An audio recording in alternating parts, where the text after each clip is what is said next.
Good evening, students. Today is 28th April 2020.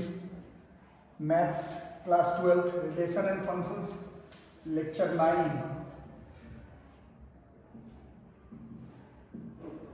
ठीक है, ये लोग रेगुलर क्लास कर रहे हैं. बताया गया आप लोगों को पिछले कुछ दिनों में. पहले फंक्शन किसको कहते हैं, फिर टाइप्स ऑफ फंक्शंस, फिर टाइप्स ऑफ फंक्शन में वन फंक्शंस, फिर वन फंक्शन के एग्जाम्पल, फिर वन फंक्शंस के क्वेश्चंस और होमवर्क भी दिए गए थे.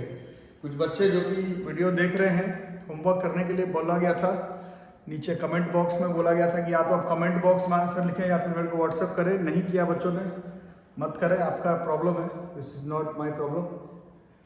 जो लोग, कुछ बच्चों ने, अच्छे बच्चे लोग ने व्हाट्सएप किया है, तो आंसर ये था पिछले लेक्चर का कि चारों जो होमवर्क दिया गया था वो सभी जो है वो वन नहीं थे. नहीं अगर आपसे बना तो आप मेरे से फ़ोन करके पूछें, बन गया तो नेक्स्ट लेक्चर की तरफ चलते हैं. ऑन टू फंक्शंस, ठीक है. सो पहले भी बता दिया गया है कि ऑन टू फंक्शन किसको कहते हैं. एक बार और देख लेते हैं. अ फंक्शन एफ ए से बी, या फंक्शन एफ ए से बी, या फंक्शन एफ ए से B said to be on to.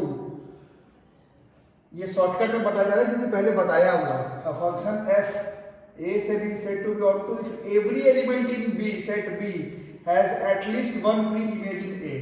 ठीक है, क्लियर कट. एक फंक्शन को ऑन टू होने के लिए बी सेट में जितने भी एलिमेंट हैं उसका कम से कम एक प्री इमेज जो है वो सेट ए में होना चाहिए. ठीक है, जो लोग रेगुलर क्लास कर रहे हैं मालूम होगा, फंक्शन को फंक्शन कहलाने के लिए ये कंपलसरी है कि ए सेट का, अगर फंक्शन ए से बी है तो ए सेट का कोई एलिमेंट छूटना नहीं चाहिए फंक्शन को फंक्शन कहलाने के लिए. अगर बी सेट का भी कोई भी एलिमेंट ऐसा ना छूट जाए जिसका कोई प्री इमेज ए में नहीं हो तो वो फंक्शन ऑन टू फंक्शन होगा. ठीक है, तो बहुत ही जरूरी है आप इस बात को नोटिस कर लें कि अगर एक फंक्शन ऑन टू होगा, अगर एक फंक्शन ऑन टू होगा तो उस फंक्शन का जो रेंज है वो सेट बी मतलब कोडोमेन के बराबर होना चाहिए. कंपलसरी है, पहले भी बताया गया. अगर एक फंक्शन ऑन टू है तो उस फंक्शन का रेंज जो है वो कोडोमेन के बराबर होना चाहिए. एंट्रेंस एग्जामिनेशन के क्वेश्चन ऐसे ही बनाने पड़ते हैं. अगर और स्कूल एग्जाम के भी एक फंक्शन अगर ऑन टू फंक्शन है तो उस फंक्शन का रेंज जो है वो सेट बी मतलब कोडोमेन ऑफ द फंक्शन के बराबर होना चाहिए. कंपलसरी है. सिंपल भाषा में बात करें, फंक्शन ए से बी है तो फंक्शन बनाने के बाद बी सेट में ऐसा एक भी एलिमेंट नहीं बचना चाहिए जिसका एक या मतलब बी सेट में ऐसा कोई एलिमेंट नहीं बचना चाहिए जिसका एक भी प्री इमेज ए सेट में ना हो. अगर बी सेट में ऐसा कोई एलिमेंट है जिसका लिंक ए सेट के एलिमेंट के साथ नहीं बन रहा है तो हो सकता है वो फंक्शन हो बट वो ऑन टू फंक्शन नहीं होगा. एक फंक्शन को ऑन टू कहलाने के लिए बी सेट का सारा एलिमेंट का कम से कम at least one pre image A set में तो होना ही चाहिए. ठीक है, तो एंट्रेंस एग्जामिनेशन को दिमाग लगा के कर सकते हैं. बोर्ड के एग्जामिनेशन में और अपना बुक्स जो टेक्स्ट बुक आप लोग पढ़ते हैं उसमें बनाने के लिए आप लोग इस कॉन्सेप्ट को याद रखेंगे. फंक्शन अगर ऑन टू है तो उसका रेंज निकाल करके देखोगे वो सेट बी मतलब कोडोमेन ऑफ द फंक्शन के बराबर अगर आ रहा हो तो फंक्शन जो है वो ऑन टू होगा. ठीक है, शॉर्टकट मैसेज समझने के लिए इसको देखें. ए सेट है, बी सेट है, देख रहे हो. बी सेट में तीन एलिमेंट है, सब का सब कोई ना कोई एक प्री इमेज ए सेट में, एक से ज्यादा भी है. ये पहले वाले का दो प्री इमेज है, चलेगा, कोई दिक्कत नहीं है. ये मेनी वन का एग्जांपल तो होता है but we are not talking about many one. Now it is an example of onto function. B set में ऐसा एक भी एलिमेंट मौजूद नहीं है जिसका कोई प्री इमेज ए सेट में नहीं है. इसको देखो, ये वन का एग्जांपल तो है ही बट अभी हम लोग वन नहीं कर रहे हैं, अभी हम लोग ऑन टू पढ़ रहे हैं. ध्यान से देखें, बी सेट में चार एलिमेंट है, सबका कोई ना कोई प्री इमेज ए सेट में है. इसको देखो, इसमें बी सेट में चार एलिमेंट है, ए सेट में तीन एलिमेंट है. इसका एक प्री इमेज है, इसका एक प्री इमेज है, इसका एक प्री इमेज है, इसका एक प्री इमेज नहीं बन पा रहा है ए सेट में. इसलिए ऐसे ही फंक्शन जो है वो फंक्शन तो हो सकता है बट ऑन टू नहीं हो पाएगा. अगले लेक्चर में हम लोग पढ़ेंगे कि वो जो ऑन टू नहीं वो एक्चुअली में इनटू है, बट वो बाद में देखेंगे. बट फिलहाल तो हम लोग को ये मेक श्योर करना पड़ेगा कि बी सेट का कोई एलिमेंट छूटना नहीं चाहिए. ठीक है, क्वेश्चंस तो हम लोग अगले क्लास में डिस्कशन करेंगे. आज मैं बस आपको एग्जांपल के थ्रू समझा दूं कि क्वेश्चन को अप्रोच आप लोगों को कैसे करना है, कि फंक्शन ऑन टू होगा कि नहीं. वन बनाने के लिए चार अलग अलग मेथड आप लोगों को बताया गया है. ऑन टू के क्वेश्चन जनरली टफ होते हैं क्योंकि ऑन टू को ऐसा ऑन टू करने का कोई मैथमेटिकल फॉर्मूला नहीं है. वन में बहुत सारा मैथमेटिकल फॉर्मूला था.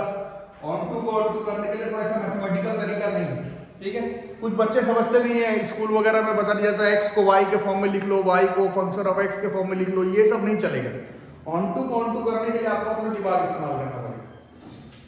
कुछ ऐसे एग्जाम्पल के फॉर्म में देखते हैं, जैसे ये फंक्शन देखो, इसको लिखो, फंक्शन है नेचुरल नंबर से set of all even number a to b n to e a to b n to e a to b n to e, मतलब a सेट है set of all natural number, b set है set of all even natural numbers, ठीक है। और function क्या था 2x for all x belongs to set of all natural number. Question को पहले लिख लो,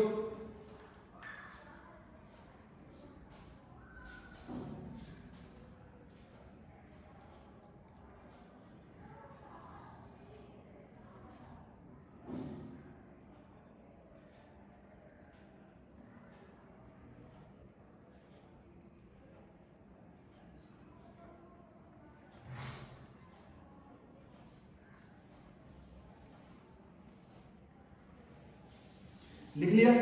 तो y बराबर 2x, ठीक है। फंक्शन कैसे अप्रोच करोगे, x set of all natural number, जैसे 1 पुट किए तो y की वैल्यू 2, 2 पुट किए तो 4, 3 पुट किए तो 6, 4 पुट किए तो 8। फंक्शन क्या बना 1 2 2 4 3 6 4 8 डैश डैश डैश। रेंज क्या होगा, function is a type of relation in a set. Coordinate का जो सेकंड वाला जो मतलब ऑर्डर पेयर का सेकंड वाला कोऑर्डिनेट को रेंज कहते हैं, ये आपको पहले बताया गया। इसका रेंज कौन आया 2 4 6 8 10 12 14 16 18, वो एक्चुअली में किसके बराबर हो गया 2 4 6 8, ये सब क्या है, यही है ई क्या है, set of all even natural number, जो कि इस क्वेश्चन में था सेट बी, मतलब कोडोमेन के बराबर है। इस फंक्शन का जो रेंज है वो कोडोमेन के बराबर है, इस फंक्शन का जो रेंज है वो कोडोमेन के बराबर है। कोडोमेन मतलब सेट बी, इस फंक्शन का जो रेंज है वो कोडोमेन के बराबर है। जैसे इसमें सेट बी था set of all even natural number, hence it is an example of onto function. अगर एक फंक्शन ऑन टू है तो उसका रेंज जो है वो कोडोमेन के बराबर आना चाहिए। This is not the only criteria, you have to think better, और सोचना होगा आपको। ये देखना है कि बी सेट का कोई एलिमेंट ऐसा नहीं होना चाहिए जिसका कि ए सेट में कोई प्री इमेज ना बने। उसके लिए हम लोग इसका ग्राफ भी प्लॉट कर सकते हैं। y बराबर 2x का ग्राफ, ये y बराबर 2x, 1 का 2, 2 का 4, 3 का 6। ये देखो y मतलब सेट b, इसमें कौन कौन आ जा रहा है, इसमें 2 आ जा रहा है, 4 आ जा रहा है, 6 आ जा रहा है, ठीक है। ये 2 4 6 8 10 12, इसका x एक्सिस पर कौन कौन सा वैल्यू आ जा रहा है, 1 आ जा रहा है, 2 आ जा रहा है, 3 आ जा रहा है, 4 आ जा रहा है, ठीक है। ये समझ में आ रहा है आप लोगों को, समझने का ट्राई करिए। इसमें b सेट कौन था, b सेट था set of all even natural number, और उसका लिंक किसके साथ बनाना था, ए सेट के साथ। ए सेट में कौन कौन था, ऑल नेचुरल नंबर, तो देखो सारा नेचुरल नंबर आ जा रहा है 1 2 3 4 इस तरह से, ठीक है। So it is an example of onto function. बात को अच्छे से समझिए, बी सेट के एलिमेंट को देखो, बी सेट का एलिमेंट था इसमें 2 4 6 8 10 12। ए सेट का कौन कौन था 1 2 3 4 5 6 7 8 9 10। क्वेश्चन के हिसाब से ए सेट में कौन है, set of all natural number, तो सारा नेचुरल नंबर आ जा रहा है। मतलब बी सेट के एलिमेंट का कोई ना कोई एक कम से कम प्री इमेज ए सेट में, जैसे इसमें ए सेट एक्स एक्सिस वाला set of all natural number था, वो था। That's why it is an example of onto function. थोड़ा सा समझने में प्रॉब्लम हो सकता है, but you don't have any option. ये वन फंक्शन जैसा नहीं है कि बस ऐसे ही कुछ कुछ लिख दिया और हो गया। क्वेश्चन को ध्यान से समझे, फिर से बता देना, सिंपल सा हिसाब किताब है। बी सेट का अगर फंक्शन ए से बी है तो बी सेट में ऐसा कोई भी एलिमेंट नहीं होना चाहिए जिसका ए सेट में प्री इमेज नहीं हो। जैसे इसमें बी सेट में set of all even natural number था, 2 था 4 था 6 था 8 था, उसका प्री इमेज में 1 2 3 4 5 6 सब हो रहा है, जो कि ए सेट में सारे एलिमेंट के साथ लिंक हो जा रहा है। That's why it is an example of onto functions. Question तो सब अगले क्लास में समझाया जाएगा, ये बस एक एग्जांपल है। y बराबर 2x सिर्फ बोलने पर नहीं होगा, फंक्शन नेचुरल नंबर से इवन नेचुरल नंबर, fx बराबर 2x for all x belong to set of all natural number, it is an example of onto function. b set में या फिर y एक्सिस पर ऐसा कोई एलिमेंट नहीं होना चाहिए जिसका a सेट में मतलब x एक्सिस पे कोई प्री इमेज, कम से कम एक प्री इमेज के साथ लिंक ना बैठ रहा है, वैसे फंक्शन को हम लोग ऑन टू फंक्शन कहेंगे। इसको लिख ले।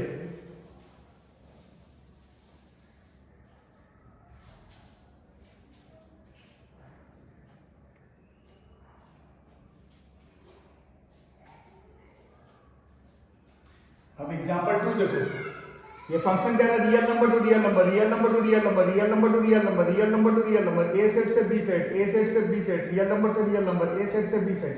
इसका मतलब है ए सेट में दुनिया का सारा रियल नंबर है, बी सेट में भी दुनिया का सारा रियल नंबर है, और फंक्शन है 3 - 4x, फंक्शन है 3 - 4x, फंक्शन है 3 - 4x। ठीक है, तो इसका फंक्शन का वैल्यू अगर हम लोग लिखते हैं x का वैल्यू कोई भी रियल नंबर ले सकते हैं, कोई भी रियल नंबर ले सकते हैं आपका मर्जी। जैसे कि अगर 0 लेते हैं तो 3 आ गया, 3/4 लेते हैं तो 0 आ गया, 2 ले लेते हैं तो -5 आ गया, और कुछ ले सकते हो, कोई भी रियल नंबर ले सकते हो। जैसे कि अगर तुमने ले लिया 1/2 तो कितना हो जाएगा 3 - 4 × 1/2, तो 3 - 2 इट इज 1। मतलब x की वैल्यू अगर 1/2 ले ले तो y की वैल्यू जो है वो 1 आ गई, है ना। और क्या ले सकते हो, x की वैल्यू अगर √5 ले लेते हो तो y की वैल्यू क्या हो जाएगी 3 - 4 √5। ठीक है, तो कोई भी रियल नंबर ले सकते हैं, रियल नंबर कोई भी रियल नंबर ले सकते हैं। इस फंक्शन, ये जो फंक्शन बन रहा है, इस फंक्शन का रेंज देखो, इसमें पॉजिटिव वाला वैल्यू भी आ रहा है, इसमें निगेटिव वाला वैल्यू भी आ रहा है, इसमें रूट वाला, रैशनल, इररेशनल नंबर्स भी आ रहे हैं। ठीक है, क्लियर कट बात है। इस फंक्शन का जो रेंज होगा वो दुनिया का सारा रियल नंबर आ रहा है, जो कि कोडोमेन के बराबर है। अगर एक फंक्शन का रेंज कोडोमेन, जैसे कि इसमें कोडोमेन भी set of all real number ही था, that's why it is an example of onto functions. ठीक है, अभी थोड़ी देर पहले ही बताएगा, सिर्फ अपना ऐसे ही बस फंक्शन लिख करके उसका डोमेन रेंज नहीं, अपना दिमाग भी लगाना है। जैसे इसका ग्राफ प्लॉट करते 3 - 4x का, देखो इस तरह से ग्राफ बनेगा 3 - 4x का। सबको आता है ग्राफ प्लॉट करने, y = 3 - 4x का। इसमें देखो y एक्सिस की तरफ देखो, y एक्सिस की तरफ देखो, y एक्सिस की तरफ देखो, देखो ऊपर वाला y एक्सिस भी पूरा आ रहा है, नीचे वाला भी, मतलब y एक्सिस मतलब b set, b set, b set, b set में दुनिया का सारा रियल नंबर आ रहा है। ठीक है, अब x एक्सिस की तरफ देखो, इधर से भी सारा वैल्यू आ रहा है, इधर से भी सारा वैल्यू आ रहा है। y पर तो सारा वैल्यू आ ही रहा था, दुनिया का सारा रियल नंबर, बट x में भी दुनिया का सारा रियल नंबर आ रहा है। मतलब y मतलब b सेट, b सेट में जितना एलिमेंट है उसका a सेट में कम से कम किसी भी एलिमेंट, कम से कम किसी एक एलिमेंट के साथ प्री इमेज जरूर बन रहा है। That's why it is an example of onto function. ठीक है, ये तो बस एक तरीका है कि रेंज निकालेंगे, उसको पहले चेक करेंगे कि कोडोमेन के बराबर आ रहा है कि नहीं, फिर अपना दिमाग लगाएंगे, ग्राफ प्लॉट करेंगे, ऐसा वैल्यू पता लगाने का ट्राई करेंगे जो कि y पर हो, x पर ना हो। अगर आप ऐसा एक भी वैल्यू पता लगा सके तो वो ऑन टू नहीं होगा, बट ऐसा ग्राफ क्लियर है। इस ग्राफ में देख रहे हो, इस ग्राफ में x एक्सिस का सारा वैल्यू आ रहा है, y एक्सिस का सारा वैल्यू आ रहा है। नेगेटिव पर्सन लेने के लिए बोला ही नहीं था क्वेश्चन में, इसमें देखो बोला है सारा रियल नंबर लो, तो x का मैंने कोई भी रियल नंबर ले लिया तो y का भी सारा रियल नंबर आ रहा है, या y से वर्सा, y का सारा रियल नंबर के साथ इस ग्राफ को प्लॉट करेंगे तो x का सारा रियल नंबर आ जाएगा। ऐसा कोई पॉइंट वैल्यू x एक्सिस पर ऐसा नहीं हो पाएगा जो कि y के साथ लिंक नहीं हो पाएगा।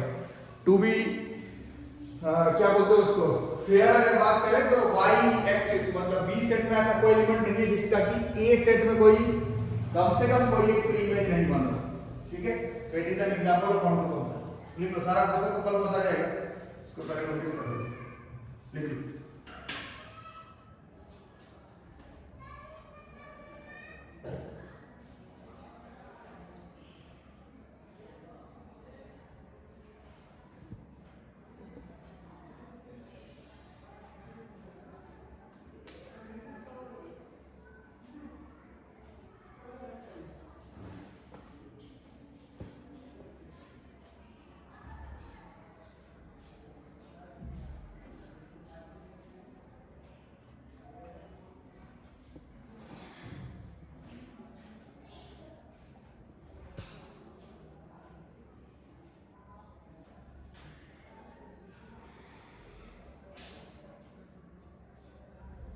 अब नेक्स्ट एग्जांपल को देखो, इससे क्लियर हो जाना चाहिए मतलब पढ़ने में। ठीक है, क्लास 12 का relation function it's a tough chapter, जो लोग को कुछ नहीं आता उन लोगों को दिक्कत होगी, लोग अच्छे बच्चे लोग हैं समझ में आएगा।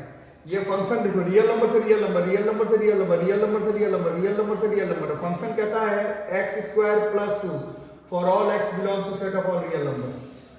ठीक है, अब इसको अप्रोच करने का तरीका y = x² + 2 ऐसा लिख लिया, ग्राफ प्लॉट करके भी आ जाएगा। x² = y - 2, x = +- y - 2 का रूट, यहां तक आ रहा है।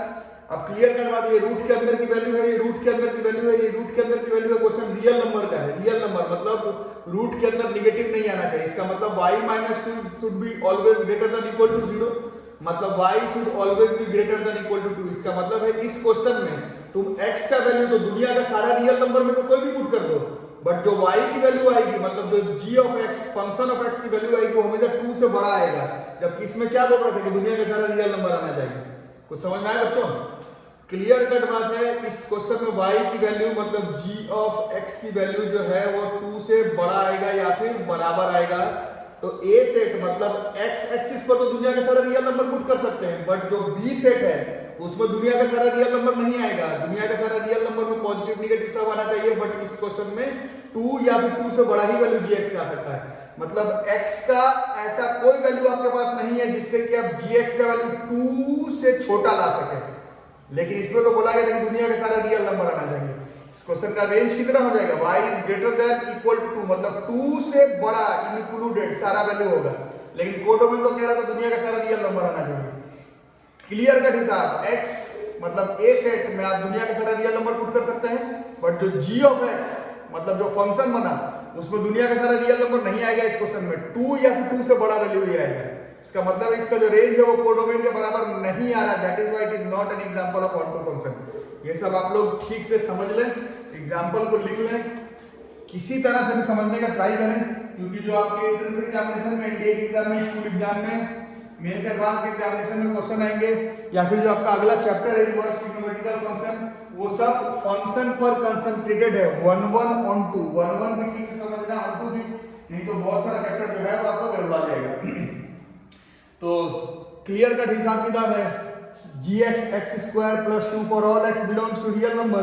फंक्शन रियल नंबर से real number, it is not an example of onto function, क्योंकि इसमें x का तो दुनिया का तुम कोई भी रियल नंबर पुट कर सकते हो, बट जो y का मतलब g ऑफ x का वैल्यू लाओगे वो दुनिया का सारा रियल नंबर नहीं ला पाओगे, वो 2 या फिर 2 से बड़ा ही वैल्यू ला सकोगे। बट क्वेश्चन में क्या रहा था कि इसका कोडोमेन दुनिया का सारा रियल नंबर है, so it is not an example of onto function. इसको नोट कर ले, कल इस पर सारा क्वेश्चन बताया जाएगा। मेथड इसमें 1 1 फंक्शन जैसा कोई क्लियर कट फॉर्मूला नहीं है, दिमाग लगाना होगा। ऑन टू फंक्शन के लिए डोमेन रेंज क्लियर होना चाहिए, नोट कर लो।